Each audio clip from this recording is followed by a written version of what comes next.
Alright guys, what's up? Oh boy, I've been wanting to talk to you about this for such a long time. I just wanted to do this review, not half asleep, so I had to kind of do it. I was still a little fresh, you know what I mean? But wow, oh god, I don't even know where to begin. Like now that I'm in front of the camera, I'm like, where do I start? No, I've come prepared. I wrote notes in the corner here.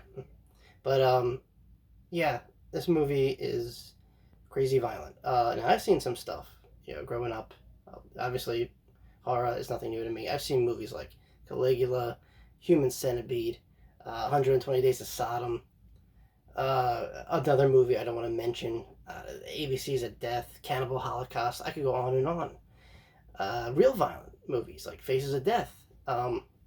Just crazy, batshit crazy movies that project violence in really vicious manners. But this movie, and it doesn't hurt the movie. I'm not nagging on this movie because of that. Obviously, it tells the story here.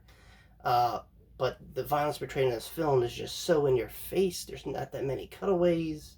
It's what it reminds me of the era of the Saw films, early Saw films, and the Hostels. Um, yeah, like it's like that. Just you know, it ups the ante a little bit. All right, so let me get along with the story here. It's called Thesadness, right? It was released in 2021, and made in Taiwan. Huh.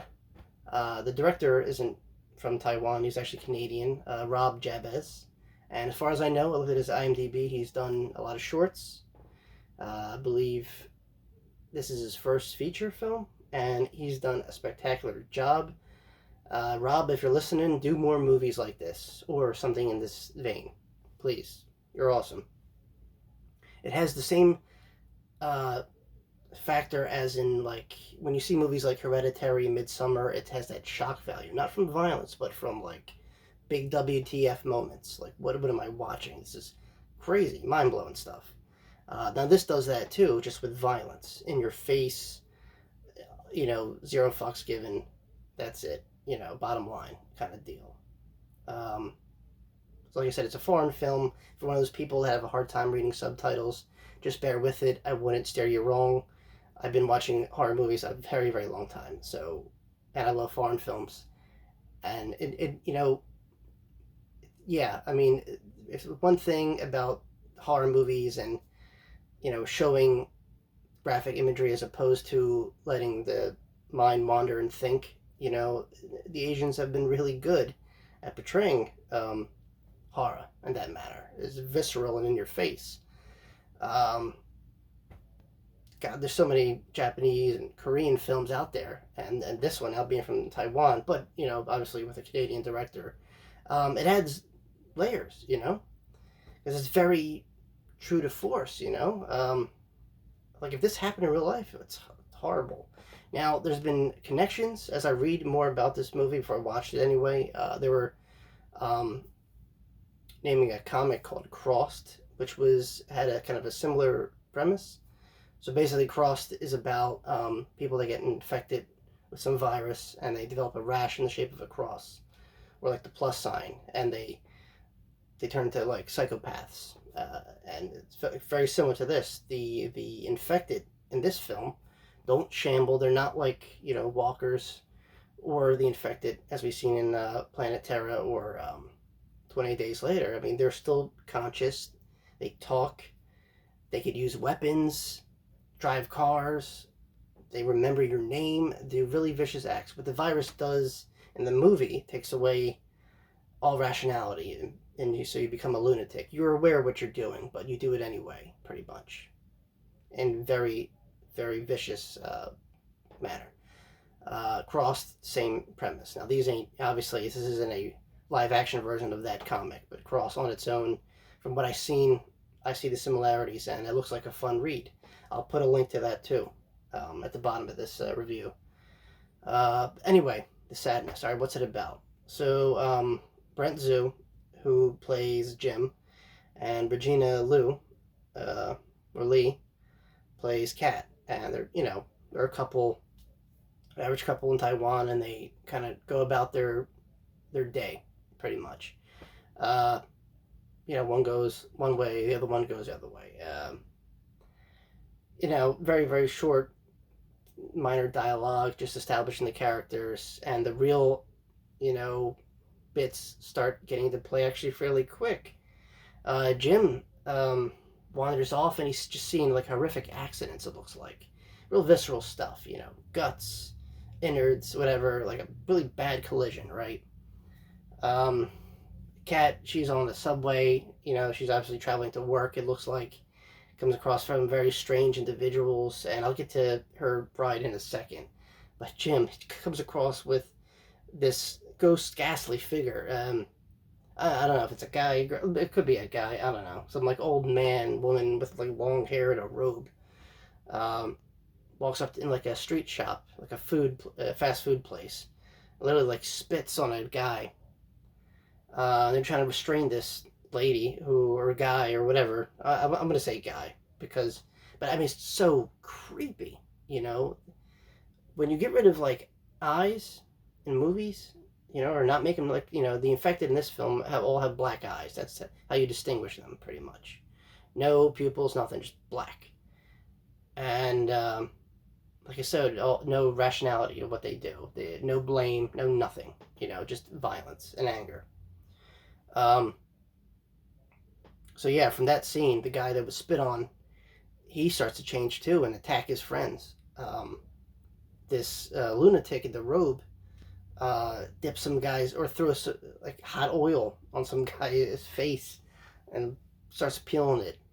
And Jim at this point is like, what the hell's going on? He goes back to his apartment. His neighbor that was a little sick, like a head cold sick earlier in the film, now is like full raving lunatic and goes after him. His girl, Kat, we switched to her story. It's a lot of back and forth here. We switched to her story, and she's like on a subway, and some maniac, I don't know if it's like a pen or a knife, he just goes to town on this person's neck, and just blood, like comic book blood, just psst, and it's everywhere. This old man's witnessing this, and then he becomes infected. So what leads me to believe, which they don't. Once the chaos happens, there's very little explanation. The government, which is portrayed as the Republic of China, because I was confused when I saw this movie. The whole Taiwan part overlooked me. I guess Taiwan is like very liberal, because I don't think even China. Because usually when you see Chinese or Russian movies, they have some kind of propaganda in it. Go China, go Russia. This one, literally, the hierarchy. It's a very little scene of like the president of this fictional Taiwan or China addresses the public and gets taken out by one of his men via suicide by grenade. So yeah, I don't think the Chinese government would have went for that. So I think this movie was made without those kind of restrictions. So, but anyway, that's not to say the Russians or the Chinese make bad films. They do. They have their own cinema that's okay, and tells good stories sometimes. But this movie, yeah, I don't know how it got past the rating system, to be honest with you. Because while some scenes are left, to the imagination, they're very implied because they don't cut away. It's usually off center a little bit. Like, here's the action. The camera kind of pan this way, so you kind of get an idea what's going on. You still see what's going on, but not quite. So unless you're, a complete idiot, you'll definitely know what the heck is going on. And there's these infected, which we later find out the name of the virus, called the Alvin virus, I believe. Like I said, they're aware of what they're doing. They might even know the person they're assaulting, but they'll do it anyway. And, I mean, every act of hate and violence you could think of. Rape, death by every utensil, just crazy stuff. I mean, I can't even name, but like I said, I'm not glorifying this. If you guys are into, like I said, warning, disclaimer, it's not a PG-13 movie. It should be an NC-17 movie, but it's rated R. And once again, I don't see that many people talking about it, so I think maybe it's one of those kind of like, it's going to be those underground kind of hits, where it gets talked at here and then trickles its way to the top. Because, like I said, this movie will not be for everyone. People will probably be turned off by it. Like I said, it's very unforgiving. There's no hope in the movie. usually when you see a post-apocalyptic movies, there's always some kind of light at the end of the tunnel. Even if it's very bleak and far away, there is some kind of hope. Same thing when you watch shows like The Walking Dead, Um, this one, no. It's like you knew it was happening. And then, like, I don't want to spoil it too much, but even the main characters um, kind of suffer a fate that's, doesn't look like they're going to pull through, put it that way. I don't want to go into detail, but yeah, the leading up to that part, the bulk of the movie is just this couple trying to reunite with each other. Kat eventually makes it to a hospital that gets overrun by these sickos, and there's one guy that followed her from the subway who's intent on mutilating her using everything that he has on his body. I'll just leave that to imagination there. And Jim is just trying to survive around town. While like I don't want to spoil his fate, but I'm sure you guys could put it together. But he does. They eventually unite. They find each other in this hospital. Kate runs into a scientist that tries to explain what's going on, but you could tell he's turning too, which leads me to believe that this virus is probably airborne too. And like, God forbid, if rabies ever became airborne, we'd all be done. Because rabies, if you don't treat it in time, I believe it kills you. But there hasn't been really a movie except for maybe like 20 Days Later that kind of played on the whole rabies things. But it's always usually like a bite or the blood, some kind of droplet infection, like a cough, a sneeze. This just looks like it was airborne. If you're in the vicinity for too long, you're going to get it. If you have a cut, someone grabs you maybe for like a second, you're going to get it. It's like one of those kind of viruses.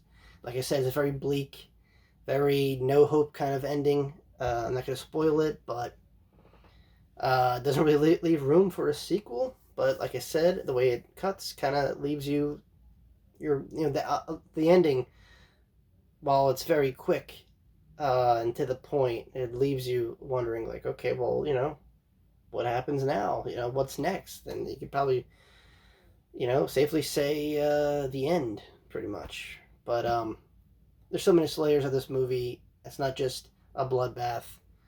It's two people in a dire situation trying to find each other and get out of Dodge. I think all of us could relate to something like that. If we had the means of leaving, instead of being, locked down during a panic situation, we'd get the heck out of Dodge with our loved ones. Just human nature. And, while the story isn't the main thing here, and while the virus is a bit of a mystery,